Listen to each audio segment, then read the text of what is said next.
Good afternoon, everyone. Today we have our speaker, Dr. Sidhu D. Sudarshan, Head Center for Development of Advanced Computing, CDAC, Bengaluru.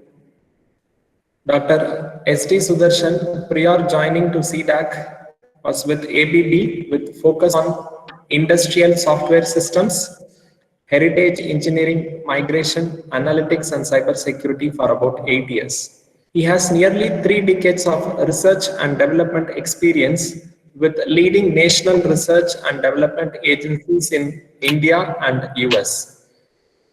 Dr. S.D. Sudarshan is an expert in information assurance, network security, cyber physical systems, sensor networks, safety critical systems, semantic mining, and analytics. He is a recipient of several research grants in the areas of information security. He has participated in several standards committees at national and international levels. Before joining ABB in 2012, Dr. Sudarshan was with US Food and Drug Administration as a visiting scientist leading their semantic data mining research and development program, and also received FDA's Outstanding Service Award for his contribution in the year 2012. Dr. S.D. Sudarshan has a PhD in Applied Computing from the USA and awarded Outstanding PhD Graduate Award. He has over 100 plus publications and presentations, and to his research credit, he has filed 10 patents. Prior to joining FDA, he was with CETT, ERDCI, and CRL-DEL. We welcome you, sir. Today we have Dr. S.D. Sudarshan for the topic High Performance Computing and Big Data. Okay. So, a very good morning to all of you. Namaste. First of all, congratulations for organizing your ATAL workshop on a topic that is of such a relevance. Thank you, Professor Dhanlakshmi, and thanks for the great introduction. First, I need to definitely apologize because 10 minutes is with 65 people. I have a 650 minutes, which is not acceptable. But my sincere apologies. Actually, right now I'm in Delhi. I got stuck in a meeting, could not come out on time. But that is purely my fault. I did not manage my time well from that perspective. So given that this FDP has gone for almost 1 week, by now you must have seen quite a bit of technical deep dive in terms of lot of activities from machine learning to artificial intelligence, a lot of data related activities. I thought I will connect a little bit more from how it is applied and usable from industry perspective. And if that being the case, I may be talking about stuff that may not be truly academic or may look too applied, but that is what the world needs, because any technology in the end has to help humanity, which means we are looking at actionable items. That is what we are looking at. Seeing more than 60 people on a Friday, that is very encouraging. So I definitely again thank the CSC department of IIIT Trichy for organizing this event and inviting me to give a talk on this particular topic. So what I will try to do is I will get into some screen sharing mode so that there is some background information which you can use even in case there are minor issues with audio or anything. So that is what I will do, and you will have something to refer, but you do not have to read the content. You can hear the stories. At the end of the talk, I will share the document with Professor Dhanlakshmi and the FDP team, so that the same can be utilized for whatever purpose that is appropriate. So what I thought was we'll connect today to extremely relevant things that are today valid. One side we have high performance computing. On another side we have data emerging from all over the place, big data. So how these two together solve our issues or make our life better as we go forward. So that is the core idea. Just before we get into more details, first of all, be safe, and stay home as much as possible or wherever you are. And if you are driving, please find a safe place, park to attend this call, so that you don't compromise on your safety, which is more important. So contents of this present, if you really see, some of them are publicly available material. So I don't claim ownership or anything like that. So we always respect our predecessors. Even in research publications, we always talk about giving credit to the prior art. So I definitely give credit to those who have made this material available. Even if it is known to me, the way they have formulated or presented, it looks better than what I do. So I have taken with appropriate reference. And from my side, I have tried my best to include the sources and references for you to use, so that you are not worried where did you take it from. So that is also added, connected in the slide. And then while the technical content is from somebody, and partly from my own experience, the opinions and all, wherever if there is an issue, it is because of my understanding and my limitation. And I do not blame anybody who has provided the material, because I have chosen to use them. They have not forced me to use them. So these are a few things I wanted to say before going on. So this is the way I thought I organized my thought, even though we talk about HPC and big data, even before we go there, because that is more or less a well-known topic for you. So I thought I will allude to a few shifting paradigms, which are extremely important, because of which we are in a state where we can look at digital industry and so on. And then once that concept and the context are in place, I am pretty sure connecting with HPC and big data is just a kind of a walk on the park. So as simple as that. Then probably we'll have few minutes for interaction. I'm pretty sure I will be able to finish on time to give you some time to discuss. So with that, I'll continue. So what are the shifting paradigms? Probably many of you are aware of paradigm shift. If you look at the traditional programming, today the latest paradigm is functional programming. Before that we had object-oriented programming. Before that we had procedural programming. So various paradigms are coming. But the beauty from the past and the current is little different. In the past, when the new paradigm came, the old more or less lost its relevance. Because the moment object-oriented came, procedural paradigm pretty much lost its relevance. So everybody is talking object-oriented programming paradigm. But now what we are seeing is a paradigm which is not a brand new, totally different paradigm. It is basically, somewhere more of a mesh networking and connecting each other and finding correlations across, as we call cross correlation, if you do in statistical terms or research perspective. So here we are looking at discipline based to interdisciplinary. So earlier we were talking about electrical engineering department, electronics and communication, computer science and so on. But already now you go to any institute today, they call it circuit branch, data branch, and then mechanical or production, like that. So the moment is a circuit branch, that will cover electrical, electronics, instrumentation, and so on. So a bunch of disciplines are already together, even within an institute. Similarly, if you take interdisciplinary, we are even talking about, for example, augmented reality. If you take today, it has a lot of computer science related activities. It has a lot of artistic communication, mass communication, visual communication, which is purely an art subject. And the technology part comes from computer science. But the machinery or the equipment or the systems or devices that come from electronics and instrumentation.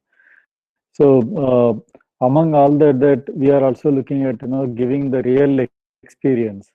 So which means we are talking about usability and visualization, which is related to completely our eyesight and how humans see and perceive things.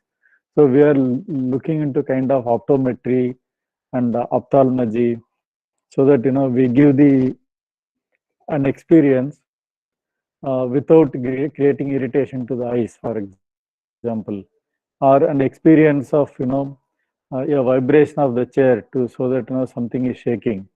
That is purely electromechanical. So in one sense, we are looking at a true interdisciplinary approach. That means the paradigm is not something new has not emerged, but existing disciplines, they start talking to each other. We are basically coming out of the silos.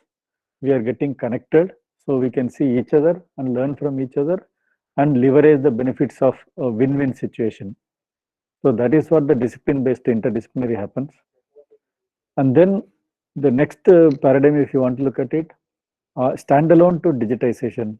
So this part is kind of, many of you might be aware, everybody had their own small systems, which was more or less in physical systems. So from there, we are already going to complete digitization. As I see many institutes today, when they offer exams, they are asking students to write on a traditional paper to ensure that they don't copy paste from Google and things like that. But as soon as it is written by the students, they want it to be digitized and the scanned copy or soft copy to be sent. So the digitization has become very much part and parcel. In fact, since 90s, we are witnessing this evolution of electronic archives or digital archives. Initially, it was electronic was the term. Now it has become digital. That is what it is. But end of the day, it is basically electronic storage rather than physical storage. So that is what digitization is. So something is available which can be seen by a machine or read by a machine. You see it if it is a scanned image. You are able to read it if it is completely readable with the OCR or whatever is relevant to it. From there, that part is now today well established. Today, what we are going to do is, it's more towards digitalization, which is not simple like digitization, because digitization is like a passive thing. It is like a scalar quantity. So it is saying, speed. Speed does not give a sense of direction. So even if I'm traveling at 100 kilometers per hour, if I ride in circles, I'm not making any progress. I'm starting at the same point again and again. I will come back. Whereas if it is from vector, which is 2D, then we are now talking about tensor, which is multidimensional. So that means there is a direction in a multidimensional domain, n-dimensional domain. So digitalization is all about using the digitized information, do the appropriate analytics, and make benefit out of it. Tangible benefits, not intangible benefits. Earlier, we always it is convenient and things like that. So there are no more qualitative statements or jargons. In digitalization, we are able to quantify everything. That is why the other term that is pretty much used is data monetization. So data monetization, we talk about access to a particular data for a usable, valuable purpose. But digitalization is a little more than data. We are looking at information that can be monetized, knowledge that can be monetized. They all fall under our digitalization. So a digitized or electronic material, data, information, whatnot, they all are put into action and value derived out of it. That makes it digitalization. So that is another paradigm we are looking at it. And then if you look at, there is a, earlier, everything was a command control. There is a small sensor and then something will trip. If the temperature exceeds some number, there is a valve that will trip or fuse that will trip, MCB that will trip. So basically sense and act, two things. They were standalone, they were put in various places. Similarly, smoke detector. There is a smoke detector, yeah, alarm buzz, that's all. Okay. From there, at best, it will go to a control panel in the house or the building or the campus, so that some security or somebody gets alerted. That's it. But today, the sensor relay has gone to a much higher level of IoT, Internet of Things, which means anywhere anything sensed is accessible globally. It is no more locally sensed and locally acted on, but it is available globally. That means action can be taken at multiple places in multiple ways. So that allows us to be much more proactive and reduce the time to react when something cannot be done proactively. So the presence of Internet of Things capability is a shifting paradigm, because each of them, as I say, you should actually add one part to it. That means the data is now has to be available on need basis across disciplines if you take interdisciplinary.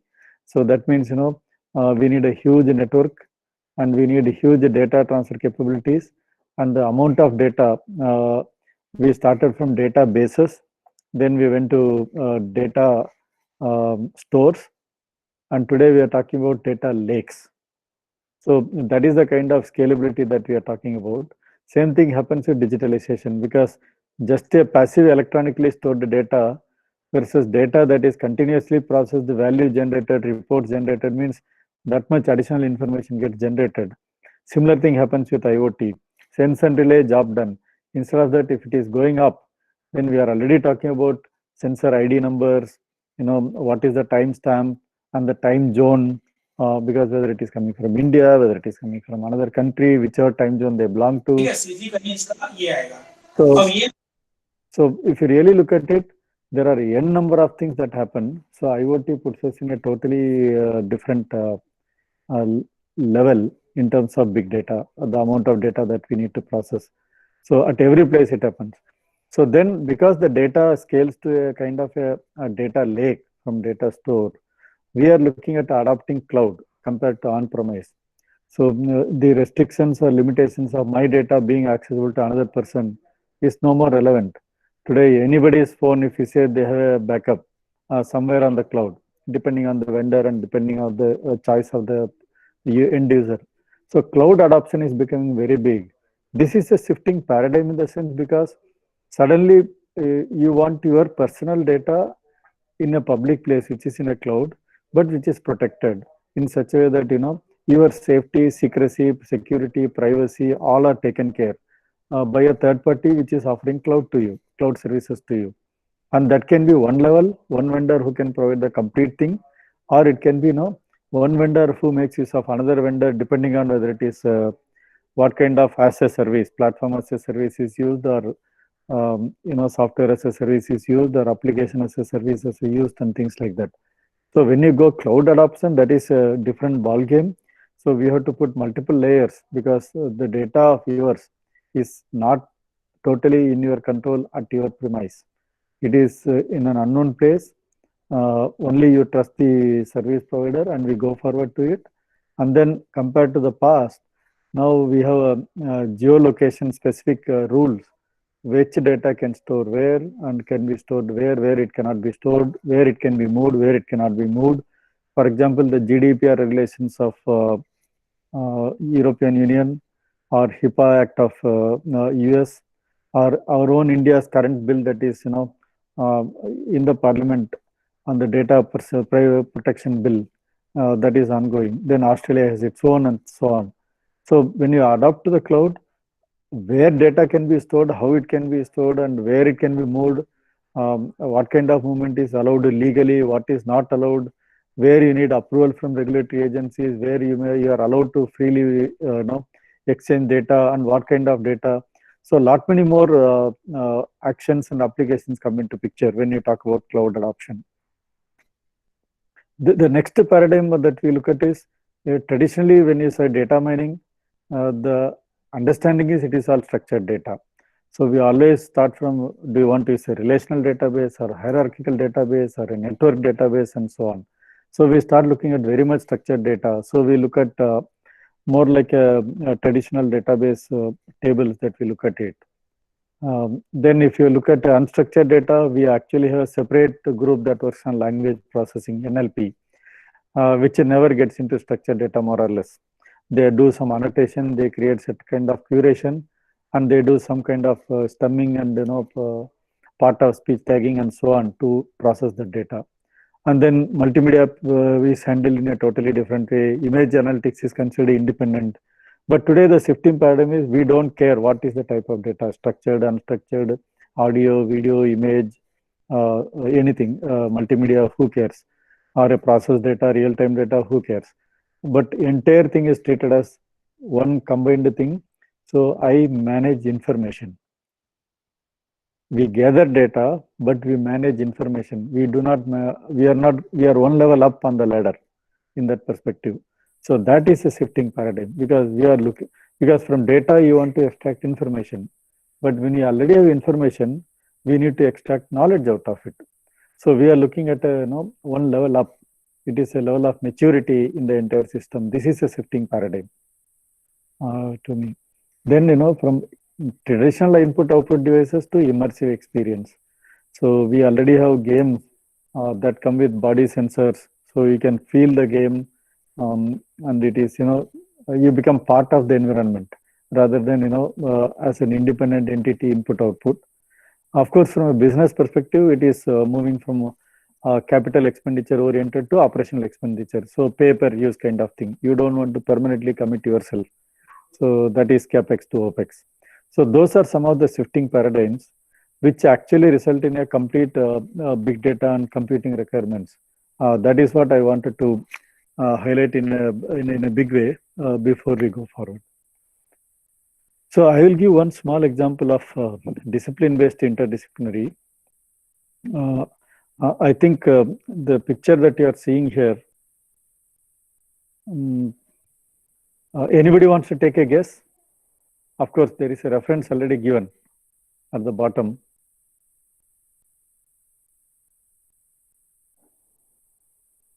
Does anybody in the audience or any of the attendees know what this is from? Where is it from? Steel bridge. Yeah, steel bridge, agreed. But where is it? How big or how small?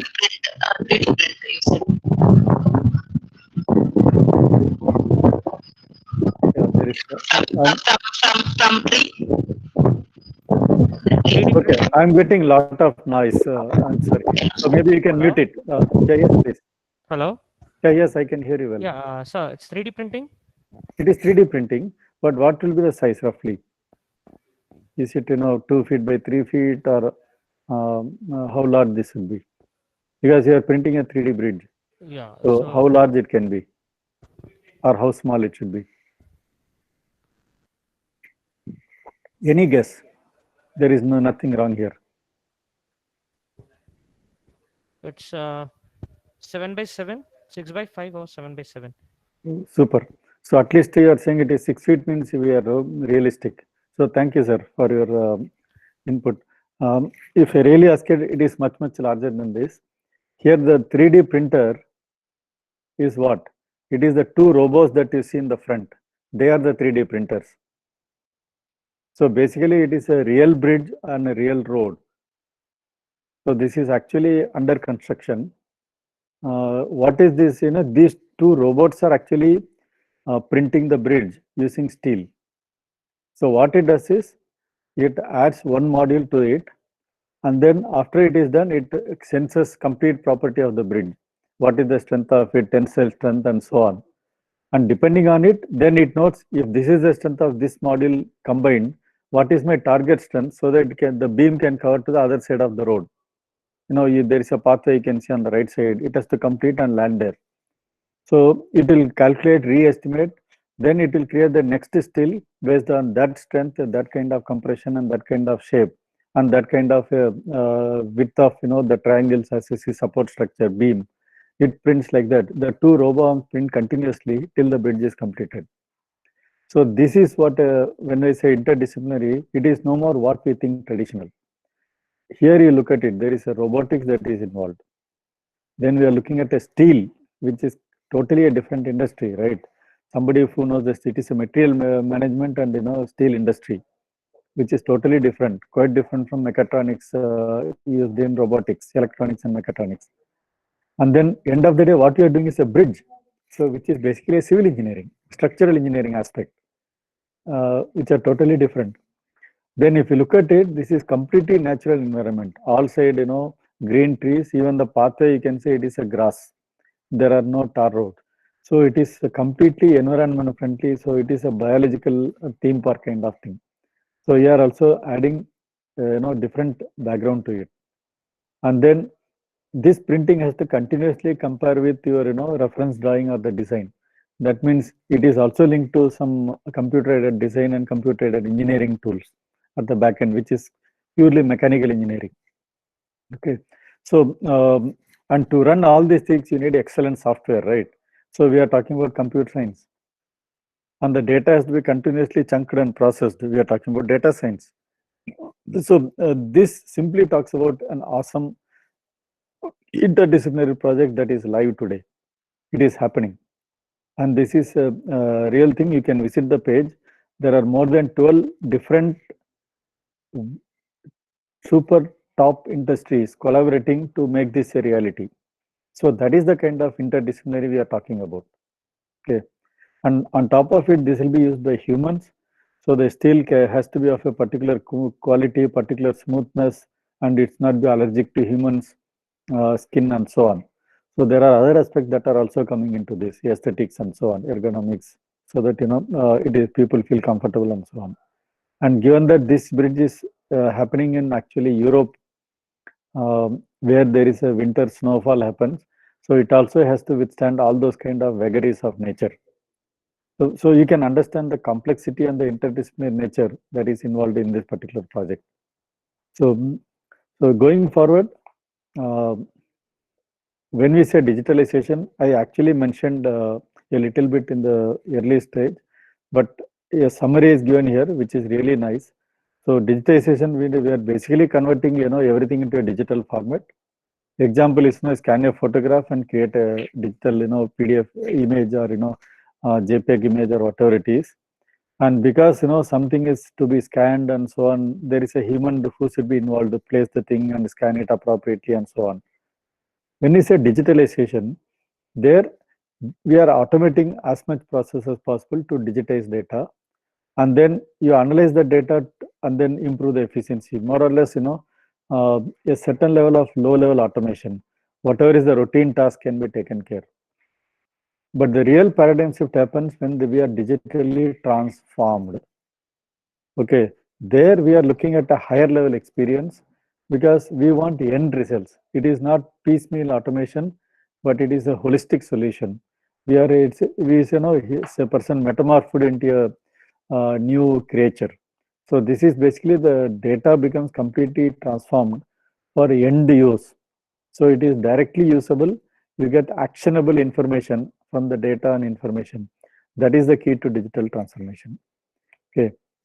Then we mentioned about sense related to IoT. If you really look at it, how the sensor industry moved from 1.0 to 4.0, because the industry evolved from revolution 1 to revolution 4. They are all because the sensors evolved to support that. So these are the fundamental building blocks. At one end, we had basic mechanical transducer and the steam engine. They were the end of 18th century. They were all mechanical based resolution. Then electricity came into picture, which resulted in a second round of revolution. And then because electricity came, electrical sensor. Though from mechanical transduction, we got into electromechanical transducers and purely electrical sensors and so on. Then came the discovery of solid state and a transistor, so to say. Then we got into electronic sensor. And then today we are talking about smart sensor, which is basically a cyber physical system, which can sense, which can calibrate itself, which can do some basic calculations, which can also connect with the rest of the world. So there is a communication interface also as part of it. And we mentioned about adoption of cloud. If you can see, if you go to any industry, even if you take any operations like a smart city kind of thing, smart grid, at the actual level, there are number of devices which are responsible to do the activity, physical phenomena as we call it. And based on that, certain actions to be done. And they need to be controlled either at the individual equipment level or in a production line. So that has to be handled either at the same level at the device level or at the edge, means on premise. So that we call it a control loop. So sense, analyze, act. That is what you do. But typically it is in terms of real time, milliseconds, microseconds, at best seconds. That is the kind of timeline that happens. But then there are something that has to happen across the things.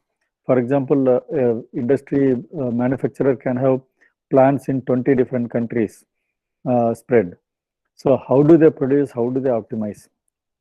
And also how can they replicate good practices from one place to another place so that overall efficiency and throughput improves? So those things are actually, we call it optimization loop, not the control loop. So there we want to have a larger benefit at a business level. So here this can happen over days, weeks, months, because if I want to understand.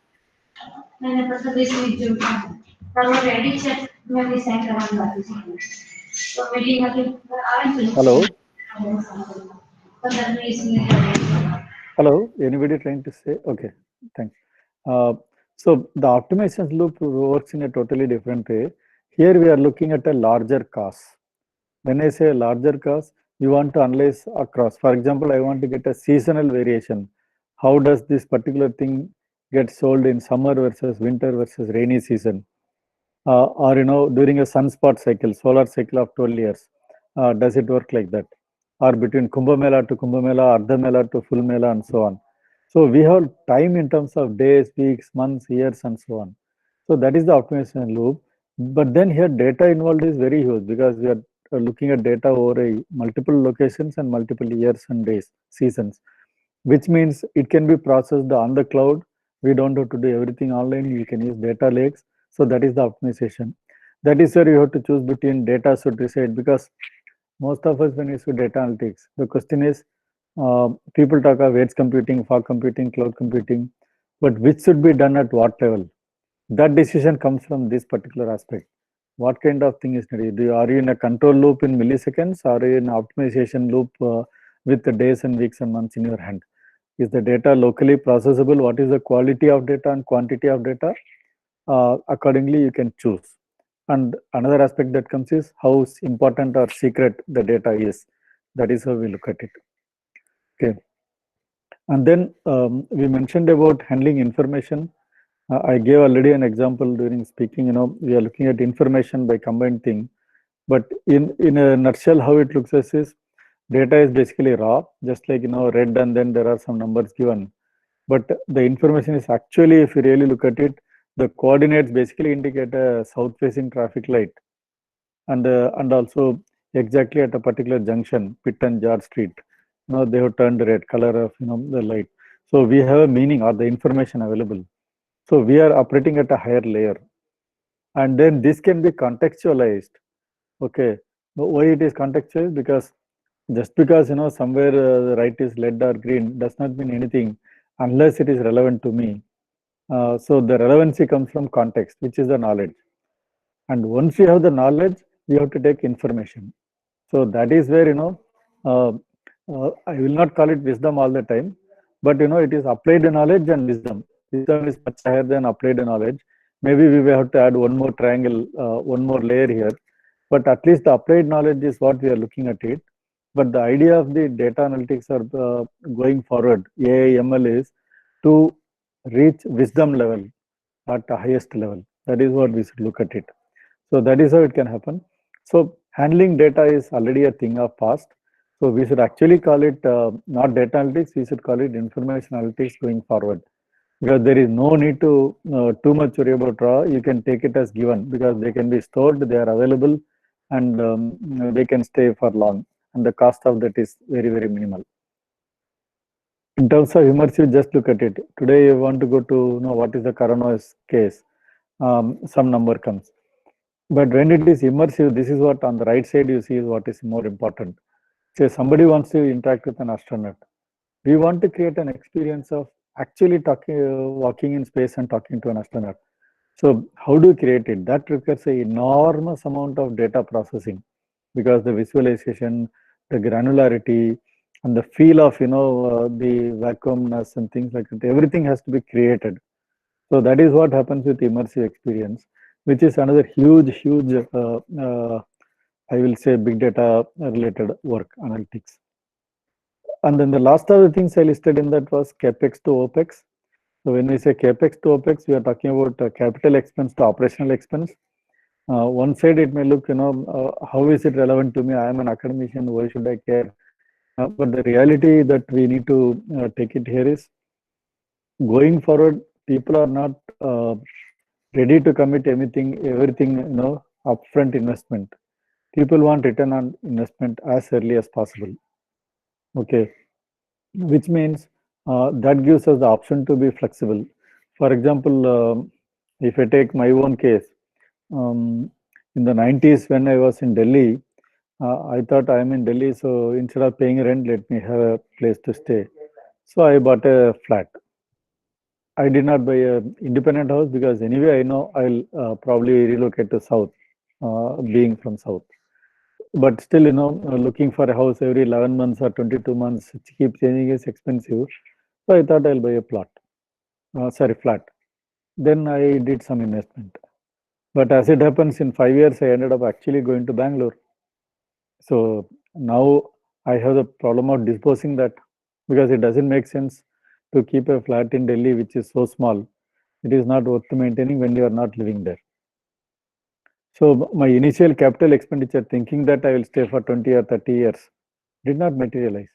So my investment was based on a 30-year return on investment strategy.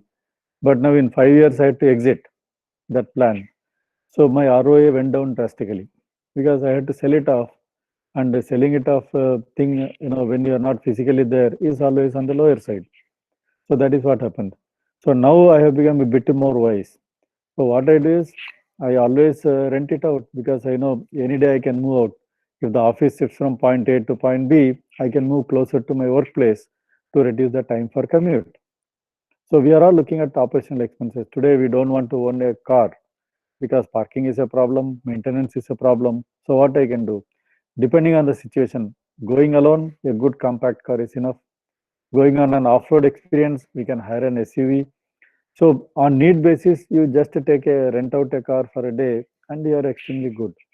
And it is not about any strategy or anything, but it is very eco-friendly also because instead of 10 people owning a car to use once in a day, one car can be used by all the 10 people on their need basis. So overall, we are becoming more productive and better efficient. So our traffic also will come down because we don't have deadly parked cars. Because today, if my car is there, even if I don't need once in a week, we need to start and go around for about a kilometer or so, just to keep the engine running and battery charged and operational. So it is much more wise have the OPEX model. And it is also seen today in every aspect that we see, even cloud helps you. You don't bit on-premise, big server environment and data storage. We just do an OPEX and life is good. We rent out the storage from whichever vendor. Could be, server farm or it could be cloud, wherever it is. So that is where it is going to. So at this point, I'll change my track a little bit. When you have a big cloud and optimization, all those things, it is definitely true that we are becoming well connected. But what we may have to also realize is it is extremely important to think global but act local. Many times we act local and think local. That is one major problem. So let me see. So when we say think local, act local, I can give a simple example. Suppose there is a garbage in the house. When I think local and act local, what do? I just take my garbage out, go to the street corner and dump it there and come back. So what happens? Going to the street corner, does it make the whole thing better? Absolutely not. Because everybody dumps it there. There is a garbage, it piles up, it brings flies, it brings, unwanted bacteria there, insects there. And then, street dogs, stray dogs come into picture. And then, it starts emitting certain gases. It putrefies, it smells. Nobody wants to go near that corner. And the first house next to the garbage is actually, people are actually under a lot of health problems because of this continuous smell that is emanating out of it. That is somewhat like think local, act local, because I wanted my house to be clean. I just dumped garbage outside my area. But instead, if you think global, but act locally, because you cannot act globally. We don't have the power and control, and that is not required also. Here, what is think global, act local? I have the same garbage. What I can do, I can create a compost pit in front of my house or part of behind my house, wherever there is a space, or I can buy a container which can create a compost. So I can dump everything into the wet waste into the composter or compost pit, whichever is there. So after X number of years, that becomes a manure. You have a compost that can be used, that you can use it in your terrace garden, rooftop garden, or just the pet plants that you are keeping in the house for good luck and all those things. So though you acted locally, your thinking is global because you have ensured that the waste does not create any pollution or unwanted acts that can happen anywhere. So you have protected the street corner garbage dump into a clean space. So that can become a park. So that can become a engaging space for people to interact, and it is also a relaxing place, which means every person has a place to go walk for an evening walk or morning walk, which actually gives a breathing space. And the more you interact with people and express yourself, the less you are stressed out. That means you become tension free and communicate smoothly with people, and there is a positive attitude, and it spreads. So globally, we are looking at positivity across. So when you look at your community looks good. Once multiple communities are good, that city looks good. When multiple cities look good, globally everything is fine. So that is what we mean by think global, act local. So this is very important because it may look what is he talking about, but it is action that you do, however small it is, should result uh, in a positive environment in the end. So thinking global is extremely important, but you act locally, be on the ground.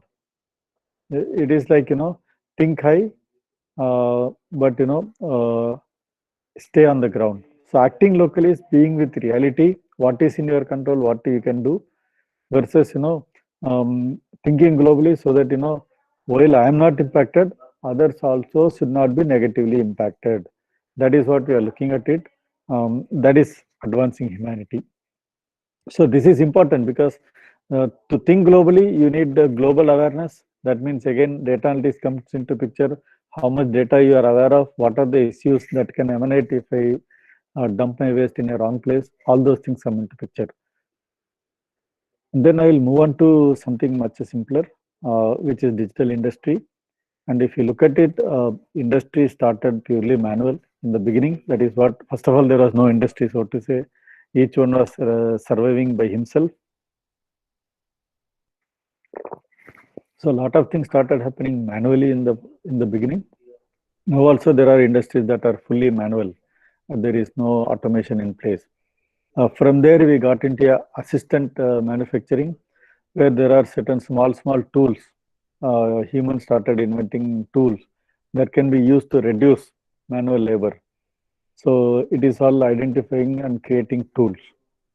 And then once tools were created, the operation of the tool that was initially manual became automated because of electricity or mechanization and so on.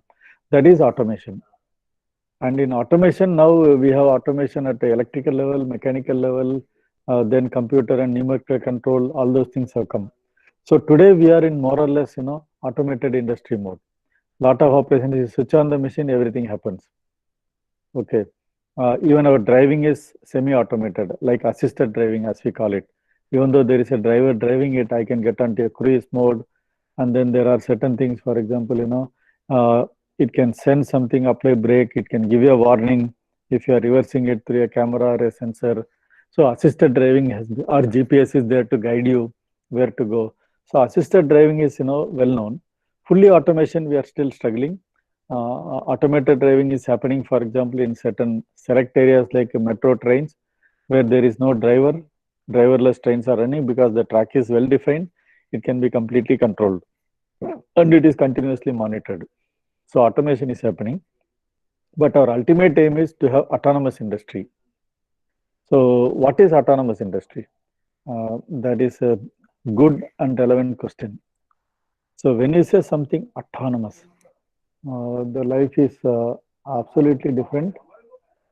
In that sense, the difference between automation and autonomous will be, automated means once you start, it will run certain operation in a predefined and repeated manner. When we say autonomous, if there is an issue with that automation, today automated system fails, it will trip, for example, it will stop. Then some human our subject matter expert or the mechanic will go, will identify the issue, fix it, and restart. But when you say autonomous, it is beyond that.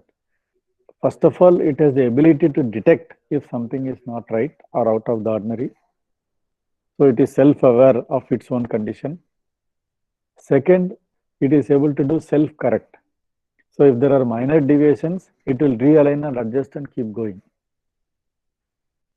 Once it can do self-correction, in spite of that, still things can fail. So then it's able to self-correct, to self-repair. So that means, what do you mean by repair? The system knows I need to restart a particular service, or I need to replace the battery, or I need to recharge my cell, whatever it is. It does on its own. It does a certain kind of, or it has to recalibrate. All those things it is able to self-repair. Okay, means ability to recover from failures. And then not only able to, then it is able to adapt. That is fully autonomous. That is self Atmanirbhar, if you want to call it. So everything is done by itself. There is no human involved. If there is a changing condition, the system understands as if a human is operating. So that is where autonomous industry is. So between automation and autonomous, there are multiple stages, though here it is known as one bubble. Like, from self-awareness to self-detect, correct, repair, recover, and adapt.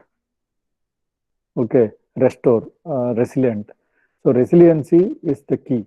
The ability to recover from failures and still run on its own without anybody intervening. In one sense, it is like, what we see in movies, science fiction. The robots, which are mechanical, they evolve so much that they overtake humans, because humans have the limitation of memory. We tend to forget things, and humans have the limitation of getting fatigued. We get tired on certain things, whereas this completely autonomous systems, because it is completely machine based and mechanized, they don't get tired, and their memory is always accessible. There is no memory issue. So they are one step better than a typical human in that sense. So autonomous system is what we are targeting, and the journey is now currently towards that. That is where the world is moving, and to do that, the level of information that is available and the knowledge that should be possessed and the ability to analyze is way beyond simple assisted or automation. It should know much beyond what it is doing. It should know all the failure conditions, all the recovery options, ability to adapt, and on adoption, whether it is still compliant with safety requirements, security requirements, am I able to deliver? So it is much more higher in terms of various levels. So that is where we are looking at a digital industry. And if you really look at the digital industry, they are all enabled by certain character items that have come, which are related to the shifting paradigms you mentioned: smart sensors, connectivity, cloud, data lakes, augmented reality, virtual reality, AI, ML, and smart materials. Today we have wearables that can sense that a person is tired, or he needs a diabetic, insulin has to be injected, or you are perspiring so much, immediately check your pulse oximeter, or please have some water. All those things are possible and wearable. So there are various enablers. I think most of it, so I'll just go forward. Having given the perspective of where we are going, now we get into high performance computing. I think the motivation is already set in the last almost 45 minutes.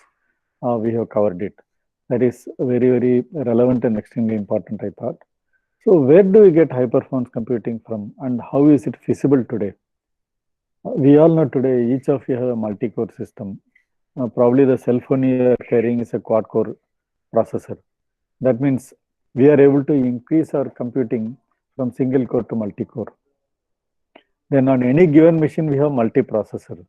Again, we have dual processor, quad-core dual processor. That means you are having two processors, each with 4 core becomes 8. So a simple desktop itself is today already a 8 core or 16 core, 16 CPU machines. So the number of CPUs on a desktop is somewhat like a very small, what to say, cluster computing capability present in that. And then we have a lot of numerical coprocessors, crypto accelerators and so on. So there are chips that have come with the special purpose applications, which work along with this CPUs to provide a better value for select applications like graphic accelerators and so on, display accelerators. There are many that are in place. And then if you look at it, we had a completely CPU-based design in the past. Now GPU has become very common. And then the current applications are, actually mix and match CPU and GPU depending on the task that is involved. And co-design has become very critical and very relevant. So that is another aspect which enables high performance computing. And to enable all that, lot of connectivity issues are there. So today we have, fast interconnects across memory, L1 cache, L2 cache, onboard memory, secondary memory, solid state devices with, lot of things. So memory interconnects, we are already talking about amazing speeds in nanoseconds or less than nanosecond kind of read-write operations. Then this is for the CPU to memory. And then primary, secondary, all those things come into picture. Then within boards, which are, we call them blade servers most of the time, or across servers. So we have backplanes that are, that can get into today 40 gigabytes without any question. Some of them can be even 200 gigabyte and so on. So the interconnect across blades, that is another area where we have excellent connectivity. And further across systems, we have fibers in many places. So 200 Gbps connectivity is today possible without too much of expense. So these are all, lot of hardware and networking components that are there. One thing that is not probably up to that mark is software evolution. We still do not have software that can exploit the capability of hardware and the interconnects and the ability to communicate.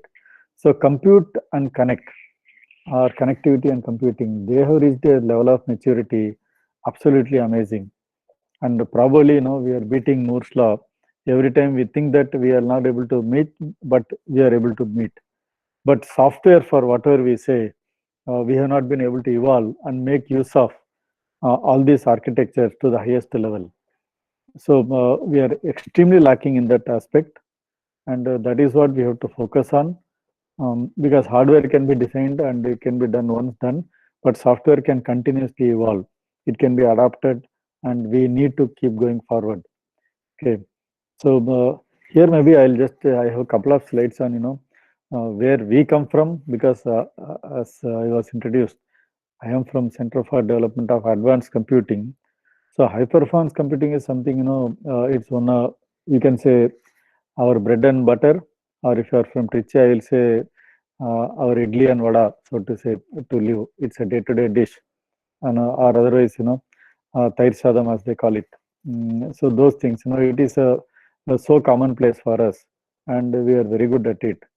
And as I speak to you, maybe you may not want to read all of them, but to put in context, I will simply say that today we have infrastructure.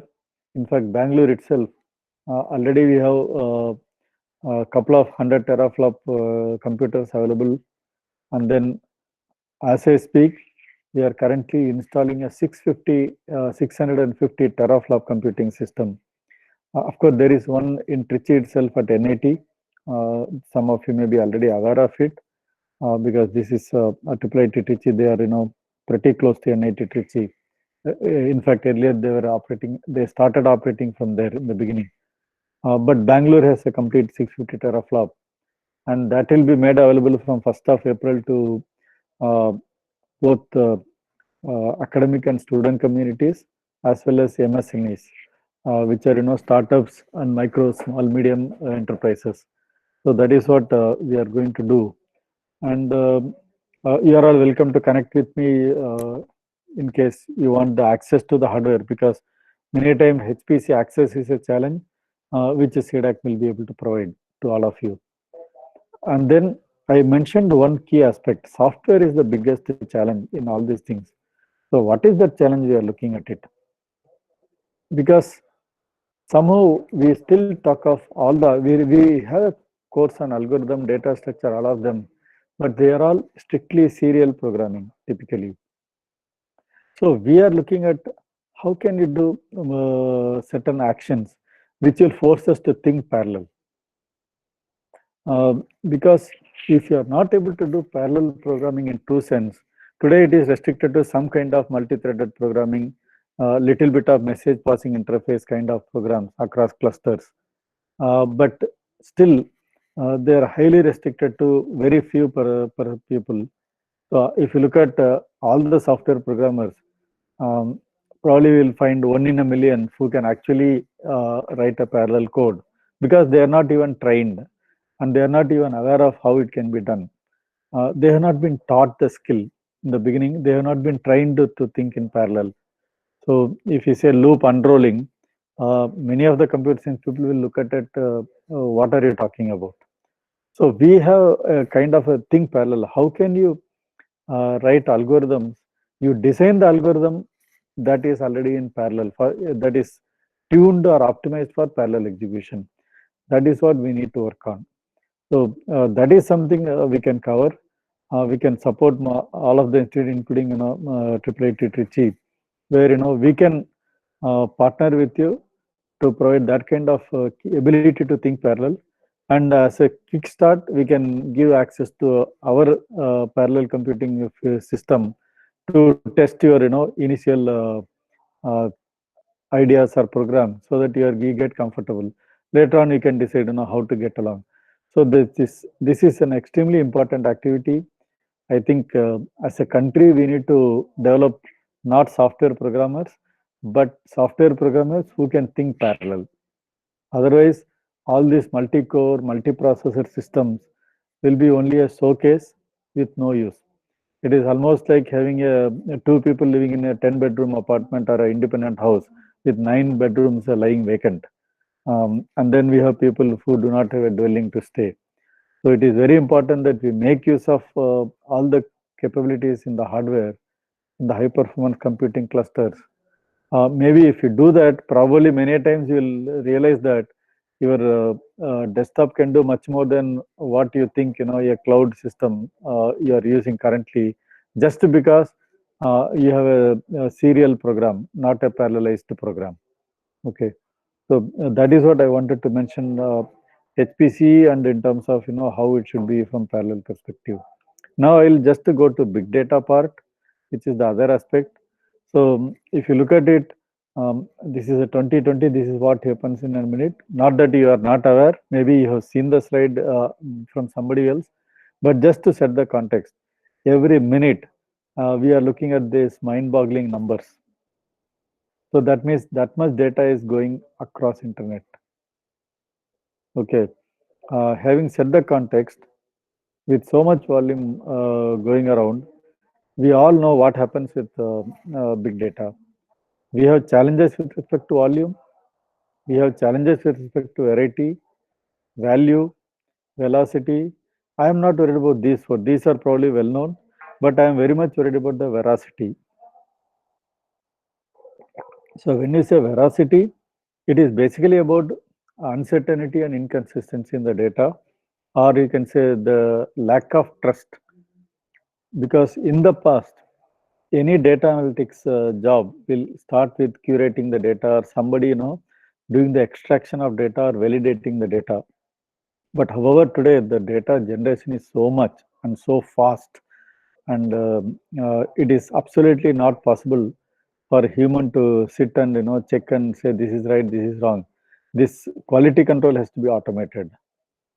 That is pretty much not possible. For example, if a sensor says current temperature is 47, is it because somebody hacked into system and fed the number 47, or the sensor is malfunctioning and sent 47, or is the temperature 47 because something is overheating? Because you do not expect 47 degrees in a house uh, uh, unless you are in the desert in peak summer in India. So typically, if you are down south, maybe 32, 35, definitely below 40. So 47, if I see it, then I know there is something wrong.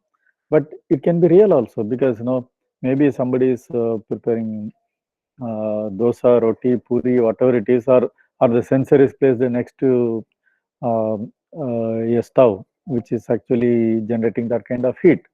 So there could be many reasons why it is the temperature is -47. The question is, we need techniques to handle the veracity related issues. I think if that is addressed, the rest of the things are much more easier, because volume is about being able to accommodate data. So we have data lakes. Variety is not a problem. Again, today we have databases that is not purely structured. You can dump any kind of data anywhere. So we have NoSQL kind of things, or MongoDB and so on, where you can put any kind of data. So variety is not a problem. Velocity is also not a problem, because whatever speed comes, since we have good network and we have ability to store, velocity is also not a problem. But value and veracities are two critical things. Veracity is, how do I trust the data?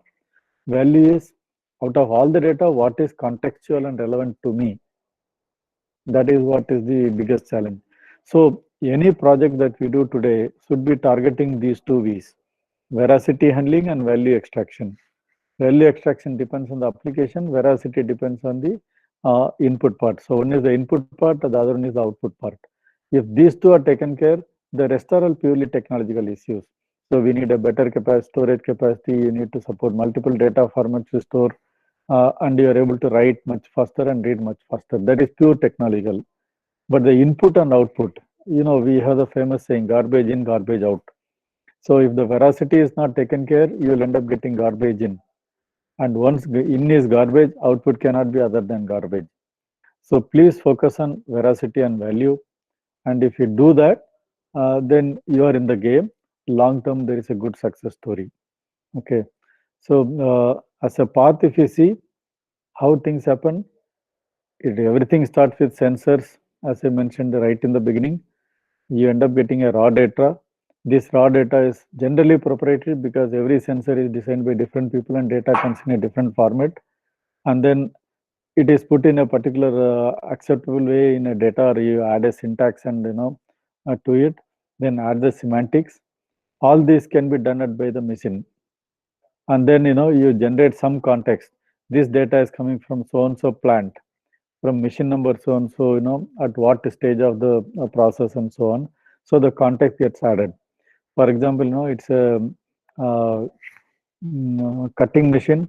So it is at the 4th stage of the production line of a steel sheet manufacturing. And then this cutting is expected to be a rectangular cutting of the metal sheet. And then the rectangle size is prefixed. So this sensor is placed at the top left corner of the sheet for measurement, so that you get the reference and context, and then you can cover the rest. So there is a context that is getting added. Then you integrate with the rest of the system, how much was produced, what is the quality. So you have the ERP, MES, and so on. Then once you have integrated everything, we are able to generate relevant information. Various things that can be visualized. Is the production on track? Is the number of rejects are zero in terms of quality and so on. Then once we know all those things, also machine detail, one can be prescriptive. They can give suggestion. You can improve the productivity by doing this optimization, or you can reduce the energy consumption by doing certain things. All those things. So the end of the day, the requirement is actionable information, and that is where. So from integration to prescriptive analytics, that has the business value. From raw data to creating the semantics is typically closer to the machine or the process. And then the data enrichment is where the domain knowledge gets added. So that initially we get data and put it in a format, then add the context, then interconnect with the rest of the systems, and then come up with a predictive prescriptive analytics. This is the way life is planned here. And I think that is what we would like to go forward. And then before I leave the floor open for questions, because we have about 10 to 12 minutes left, I really want to have at least 10 minutes of interaction with all of you. So In the end, today everyone wants personalized experience. Nobody wants us to be treated as a number or some token. Everyone, even though we are connected remote, it makes sense that we personalize somebody respects the individual, individually recognized. So the personal experience is what the experience should be, and respect for privacy, and ensure that security is provided for the data and the context. Otherwise, people will not share the information and trust will be lost. And with security and privacy, in spite of that, it is very important to collaborate with each other. Otherwise, adding the context and integrating with the rest of the system and creating a prescriptive analytics kind of thing or immersive experience will not happen unless multiple discipline people at various levels collaborate with each other. And as we collaborate, we have to realize that even though the end decision is very objective, we need to be very empathetical. You should understand always the point of view from the other side, rather than pushing our own agenda. Otherwise, empathy will not happen. In the end, be human so that